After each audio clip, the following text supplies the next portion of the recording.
ಮಂಡ್ಯದಲ್ಲಿ ಟ್ರಕ್ ಚಾಲಕನ ಮೇಲೆ ಫೈರಿಂಗ್ ಕೇಸ್ಗೆ ಈಗ ಬಿಗ್ ಟ್ವಿಸ್ಟ್ ಸಿಕ್ಕಿದೆ. ಪ್ರಭಾವಿ ಉದ್ಯಮಿ ಪುತ್ರನ ಬೆನ್ನಿಗೆ ನಿಂತ್ರ ಮಂಡ್ಯ ಎಸ್ಪಿ ಅನ್ನೋ ಪ್ರಶ್ನೆ ಇದೀಗ ಎದುರಾಗಿದೆ.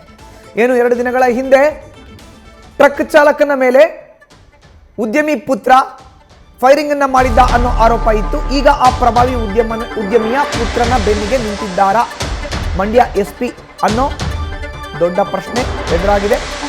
ಪ್ರಭಾವಿ ರಕ್ಷಣೆಗಾಗಿಯೇ ಎಫ್ಐಆರ್ನಲ್ಲಿ ಹೆಸರನ್ನ ಮರೆಮಾಚಿದ್ರ ಈ ಪ್ರಶ್ನೆ ಕೂಡ ಎದ್ದಿದೆ. ಎಫ್ಐಆರ್ನಲ್ಲಿ ಪ್ರಮುಖ ಸೆಕ್ಷನ್ ಕೈ ಬಿಡಲು ಕಾರಣವಾಯಿತು ಆತ್ಮೀಯತೆ. ಮಂಡ್ಯ ಎಸ್ಪಿ ಡಾಕ್ಟರ್ ಶೋಭಾರಾಣಿ ನಡೆಗೆ ಸಾರ್ವಜನಿಕರಿಂದ ಟೀಕೆ. ಈಗ ತನಿಖೆಗೂ ಮೊದಲೇ ಆರೋಪಿಗಳಿಗೆ ಕ್ಲೀನ್ ಚೀಟ್ ಕೊಡಲು ಪ್ರಯತ್ನನ ಇದು ಅನ್ನೋ ಪ್ರಶ್ನೆ ಸಾಲು ಸಾಲು ಅನುಮಾನಕ್ಕೆ ಕಾರಣವಾಗ್ತಾ ಇದೆ ಪೊಲೀಸರ ನಡೆ. 2 ದಿನಗಳ ಹಿಂದೆ ಟ್ರಕ್ ಚಾಲಕನ ಮೇಲೆ ಫೈರಿಂಗ್ ಅನ್ನ ಮಾಡಿದ್ದ ಪ್ರಭಾವಿ ಉದ್ಯಮಿಯ ಪುತ್ರ, ಆತನ ಹೆಸರೇ ಇಲ್ವಂತೆ ಎಫ್ಐಆರ್ ಅಲ್ಲಿ, ಮತ್ತೆ ಪ್ರಮುಖ ಸೆಕ್ಷನ್ಗಳು ಕೂಡ ಇಲ್ವಂತೆ. ಇದನ್ನ ಮಾಡಿರೋದು ಇನ್ಯಾರು ಅಲ್ಲ, ಡಾಕ್ಟರ್ ಶೋಭಾರಾಣಿ, ಮಂಡ್ಯ ಜಿಲ್ಲಾ ಪೊಲೀಸ್ ವರಿಷ್ಠಾಧಿಕಾರಿ. ಸೊ ಈಗ ಅವರ ನಡೆಗೆ ವ್ಯಾಪಕವಾದಂತಹ ಟೀಕೆ ವ್ಯಕ್ತವಾಗ್ತಾ ಇದೆ. ಪ್ರಭಾವಿ ಉದ್ಯಮಿಯ ಪುತ್ರ ಈತ. ನೋಡಿ, ನಾವು ತೋರಿಸ್ತಾ ಇದ್ದೀವಿ, ಲೋಕೇಶ್ ಗೌಡ ಆರೋಪಿ, ಈತನೇ ಫೈರಿಂಗ್ ಮಾಡಿರೋದು ಅಂತ ಹೇಳಲಾಗ್ತಾ ಇದೆ. ಬಟ್ ಇದು ಸಾಕಷ್ಟು ಚರ್ಚೆಗೆ ಗ್ರಾಸ ಆಗಿತ್ತು. ಈಗ ಆತನ ಹೆಸರೇ ಇಲ್ವಂತೆ ಎಫ್ಐಆರ್ ಅಲ್ಲಿ. ಯಾಕೆ ಮೇಡಮ್ ಅವರು ಹೀಗೆ ಮಾಡ್ತಿದ್ದಾರೆ ಅನ್ನೋ ಪ್ರಶ್ನೆ ಎದ್ದಿದೆ. ಆ ಪ್ರಭಾವಿ ಉದ್ಯಮಿಯ ಜೊತೆ ಆತ್ಮೀಯತೆಯಿಂದ ಇದ್ದಾರೆ ಡಾಕ್ಟರ್ ಶೋಭಾರಾಣಿ ಅವರು. ಹೀಗಾಗಿಯೇ ಲೋಕೇಶ್ ಗೌಡನ ಹೆಸರು ಮರೆ ಮಾಚಿದ್ರ ಅನ್ನೋ ಪ್ರಶ್ನೆ ಎದ್ದಿದೆ. ಹೆಚ್ಚಿನ ಮಾಹಿತಿ ನೀಡ್ತಾರೆ ನಮ್ಮ ಪ್ರತಿನಿಧಿ ನಂದೀಶ್. ಈಗ ದೂರವಾಣಿ ಸಂಪರ್ಕಕ್ಕೆ ಸಿಕ್ಕಿದ್ದಾರೆ. ನಂದೀಶ್, ಅತಿಯಾದಂತಹ ಆತ್ಮೀಯತೆ ಪ್ರಭಾವಿ ಉದ್ಯಮಿಯ ಜೊತೆಗೆ, ಹೀಗಾಗಿ ಆತನ ಪುತ್ರನ ಹೆಸರನ್ನ ಎಫ್ಐಆರ್ ಇಂದ ಕೈ ಬಿಡಲಾಗಿದೆಯಾ, ಹೇಗೆ? ಕಳೆದ 2 ದಿನಗಳ ಹಿಂದೆ ಮಂಡ್ಯದ ಹೆದ್ದಾರಿಯಲ್ಲಿ ಫೈರಿಂಗ್ ಆಗುತ್ತೆ.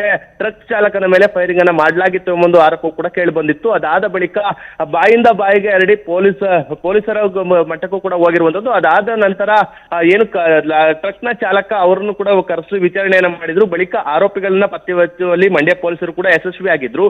ಮಂಡ್ಯದ ಡಿವೈಎಸ್ಪಿ ಲಕ್ಷ್ಮೀನಾರಾಯಣ ರವರ ನೇತೃತ್ವದಲ್ಲಿ ಆರೋಪಿಗಳ ವಿಚಾರಣೆಯೂ ಕೂಡ ಆಗಿತ್ತು. ಅದಕ್ಕೆ ಸಂಬಂಧಪಟ್ಟಂತೆ ಈಗಾಗಲೇ 7 ಆರೋಪಿಗಳನ್ನ ಬಂಧಿಸಲಾಗಿತ್ತು. ಬಂಧಿಸಿ ಎಲ್ಲ ರೀತಿಯ ವೈದ್ಯಕೀಯ ಪರೀಕ್ಷೆಯನ್ನು ಮಾಡಿ ಅವ್ರನ್ನ ನ್ಯಾಯಾಲಯದ ಮುಂದೆಯೂ ಕೂಡ ಪ್ರೊಡ್ಯೂಸ್ ಮಾಡಲಾಗಿತ್ತು. ಅವರಿಗೆ ಸದ್ಯ ಬೇಲ್ ಸಿಕ್ಕಿದೆ. ಆದ್ರೆ ಇಲ್ಲಿ ಪ್ರಶ್ನೆಗಳು ಉದ್ಭವ ಆಗ್ತಾ ಇರುವಂತದ್ದು ಮಂಡ್ಯ ಎಸ್ಪಿ ಶೋಭಾರಾಣಿ ಅವರ ನಡೆಯ ವಿರುದ್ಧ. ಯಾಕೆಂದ್ರೆ ಸಾರ್ವಜನಿಕ ವಲಯಗಳಲ್ಲಿ ಬಹಳಷ್ಟು ಟೀಕೆಗಳು ವ್ಯಕ್ತ ಆಗ್ತಾ ಇದೆ. ಇಲ್ಲಿ ಕಾರಣ ಅಂತಂದ್ರೆ ಆ ಒಂದು ಮಂಡ್ಯ ಎಸ್ಪಿ ಅವರು ಏನು ಪ್ರಮುಖ ಆರೋಪಿ, ಆ ಒಂದು ಫೈರಿಂಗ್ ಪ್ರಕರಣದ ಪ್ರಮುಖ ಆರೋಪಿ ಆಗಿರುವಂತಹ ರೋಹನ್ ಗೌಡರವರ ನಡುವೆ ಆತ್ಮೀಯ ಸಂಬಂಧವನ್ನ ಹೊಂದಿದ್ರು. ಕುಟುಂಬದ ನಡುವೆ ಕೂಡ ಬಹಳಷ್ಟು ಆತ್ಮೀಯ ಒಡನಾಟವೂ ಕೂಡ ಇರುವಂತದ್ದು. ಮಂಡ್ಯ ಎಸ್ಪಿ ಅವರು ಬಳ್ಳಾರಿಯಿಂದ ಮಂಡ್ಯಕ್ಕೆ ಬಂದಂತ ಸಂದರ್ಭದಲ್ಲಿ ಅವರನ್ನ ಗ್ರ್ಯಾಂಡ್ ಆಗಿ ವೆಲ್ಕಮ್ ಮಾಡೋದಕ್ಕೆ ರೋಹನ್ ಗೌಡ ಮುಂದಾಗಿದ್ದ. ಬೃಹತ್ ಹಾರವನ್ನು ಕೂಡ ಹಾಕಿ ಅವರನ್ನ ವೆಲ್ಕಮ್ ಮಾಡಿದ್ದ. ಆ ನಿಟ್ಟಿನಲ್ಲಿ ಬಹಳಷ್ಟು ಆತ್ಮೀಯತೆಯನ್ನ ಅವರು ಹಿಂದಿನಿಂದಲೂ ಕೂಡ ಹೊಂದಿದ್ರು. ಆ ನಿಟ್ಟಿನಲ್ಲಿ ಎಲ್ಲೋ ಒಂದು ಕಡೆ ಆ ರೋಹನ್ ಗೌಡರ ಒಂದು ಪರವಾಗಿ ಇವರು ಮಂಡ್ಯ ಎಸ್ಪಿ ಅವರು ಕೆಲಸ ಮಾಡಿದ್ರು ಎಂಬ ನಿಟ್ಟಿನಲ್ಲಿ ಸಾರ್ವಜನಿಕ ವಲಯಗಳಲ್ಲಿ ಟೀಕೆ ಬರ್ತಾ ಇದೆ. ಯಾಕೆಂದ್ರೆ ಒಂದಷ್ಟು ವಿಚಾರಗಳು ಅಂತಂದ್ರೆ ಅದರಲ್ಲೂ ಕೂಡ ಪ್ರಮುಖವಾಗಿ ಎಫ್ಐಆರ್ ನಲ್ಲಿ ಅಂದ್ರೆ ಅವತ್ತು ರಾತ್ರಿ ಏನು ಜುಲೈ 2ರ ರಾತ್ರಿ 8:30ಕ್ಕೆ ಆರೋಪಿಗಳನ್ನ ಅವರೆಲ್ಲರೂ ಕೂಡ ವಶಕ್ಕೆ ಪಡೆದ್ರು. ವಿಚಾರಣೆ ಮಾಡಿ 11 ಗಂಟೆಗೆ ಎಫ್ಐಆರ್ ಆಗುತ್ತೆ. ಆದ್ರೂ ಕೂಡ ಆರೋಪಿಗಳ ಹೆಸರು ಆ ಒಂದು ಎಫ್ಐಆರ್ ಕಾಪಿಯಲ್ಲಿ ನಮೂದಾಗಲ್ಲ, ಉಲ್ಲೇಖ ಆಗಿರಲ್ಲ. ಕಾರಣ ಅಂತ ಕೇವಲ 6ರಿಂದ 7 ಜನ ಆರೋಪಿಗಳ ನಿಟ್ಟಿನಲ್ಲಿ ಅದರಲ್ಲಿ ಉಲ್ಲೇಖವನ್ನ ಮಾಡ್ಕೊಳ್ಳುವಂಥದ್ದು ಇದು ಒಂದು ಅನುಮಾನಕ್ಕೆ ಕಾರಣ ಆಗಿದೆ. ಒಂದಷ್ಟು ಸೆಕ್ಷನ್ಗಳನ್ನ ಅಲ್ಲಿ ಕೈ ಬಿಡಲಾಗಿದೆ ಅಂತ ಅಂದ್ರೆ ಉದ್ದೇಶಪೂರ್ವಕವಾಗಿ ಈ ಒಂದು ಕೇಸನ್ನ ಸಡಿಲಗೊಳಿಸೋದಕ್ಕಾಗಿ ಈ ರೀತಿ ಸೆಕ್ಷನ್ಗಳನ್ನ ಹಾಕಿಲ್ಲ ಎಂಬ ನಿಟ್ಟಿನಲ್ಲೂ ಕೂಡ ಒಂದಷ್ಟು ಆರೋಪಗಳು ಕೂಡ ಕೇಳಿ ಬರ್ತಾ ಇರುವಂತದ್ದು. ಅಂದ್ರೆ ಮಂಡ್ಯ ಎಸ್ಪಿ ಶೋಭಾರಾಣಿ ಅವರು ನಿನ್ನೆ ಸುದ್ದಿಗೋಷ್ಠಿಯನ್ನ ಮಾಡಿದ್ರು. ಸುದ್ದಿಗೋಷ್ಠಿಯಲ್ಲೂ ಕೂಡ ಒಂದಷ್ಟು ಅನುಮಾನಗಳು ಮೂಡ್ತಾ ಇರುವಂತದ್ದು. ಯಾಕೆಂದ್ರೆ ಒಬ್ರು ಎಸ್ಪಿ ಆದಂತವ್ರು ಈ ಒಂದು ಪ್ರಕರಣವನ್ನ ಗಂಭೀರವಾಗಿ ತೆಗೆದುಕೊಳ್ಬೇಕಾಗಿತ್ತು. ಫೈರಿಂಗ್ ವಿಚಾರ ಅಂದ್ರೆ ಏನು ಸಾಮಾನ್ಯ ವಿಚಾರ ಅಲ್ಲ. ಆದ್ರೆ ಅವರೇ ಒಂದು ಮೊದಲೇ ಕ್ಲೀನ್ ಚಿಟ್ ಕೊಡುವ ನಿಟ್ಟಿನಲ್ಲಿ ಇದು ನಾವು ಏರ್ ಗನ್ ಅನ್ನ ವಶಕ್ಕೆ ಪಡೆದಿದ್ವಿ ಎಂಬ ನಿಟ್ಟಿನಲ್ಲಿ ಹೇಳುವಂತದ್ದು. ಅಂದ್ರೆ ಲಾರಿ ಚಾಲಕ ಫೈರಿಂಗ್ ಆಗಿದೆ ಎಂಬ ನಿಟ್ಟಿನಲ್ಲಿ ಹೇಳಿಕೆಗಳನ್ನ ಕೊಡ್ತಾರೆ. ಅದಾದ ಬಳಿಕ ನಾವು ಆರೋಪಿಗಳನ್ನ ವಶಕ್ಕೆ ಪಡಿತೀವಿ.